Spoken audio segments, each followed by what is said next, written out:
Le Conseil de prud'homme est une juridiction spécialisée. C'est en quelque sorte le tribunal du travail.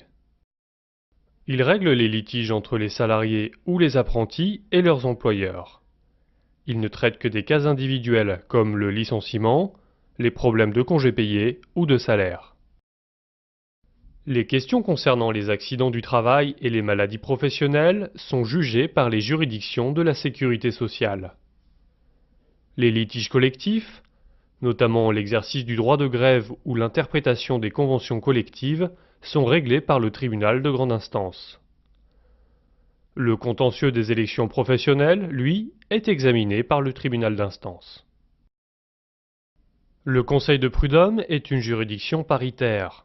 Les affaires sont tranchées par des juges issus du monde du travail. Les conseillers prud'homme sont donc des juges non professionnels élus par les salariés et par les employeurs. Pour représenter au mieux tous les métiers, le Conseil comprend 5 sections.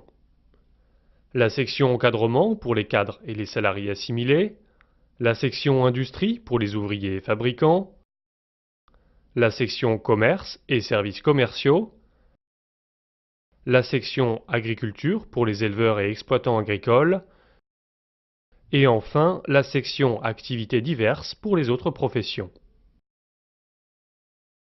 Face à un litige, le Conseil de prud'homme va tenter de concilier les parties, pour que l'issue ne soit pas imposée, mais négociée et acceptée. Le bureau de conciliation est alors constitué d'un conseiller employeur et d'un conseiller salarié. Si la conciliation échoue, une audience a lieu devant 4 conseillers, 2 pour représenter les salariés, 2 pour les employeurs. En cas de partage des voix, le Conseil de prud'homme se réunit lors d'une nouvelle audience sous la présidence d'un magistrat du tribunal d'instance, que l'on appelle le juge départiteur. En sa présence, le nombre de votes passe en nombre impair et départage les conseillers. Le juge peut aussi trancher seul après avoir recueilli l'avis des conseillers. Dans les différents bureaux, le greffier prend note du déroulement des débats, met en forme et authentifie la décision. Il est possible de se défendre soi-même ou d'être aidé d'un proche, comme son conjoint ou son concubin, mais aussi par un autre salarié ou un représentant des salariés de l'entreprise. Il est aussi possible d'être assisté d'un avocat. L'avocat représente et défend les intérêts de son client. Le Conseil de prud'homme prend sa décision en appliquant entre autres les règles du Code du travail. Il peut donner raison au demandeur, au défendeur ou partiellement aux deux parties. Il évalue le montant des dommages et intérêts éventuellement accordés au salarié ou à l'employeur.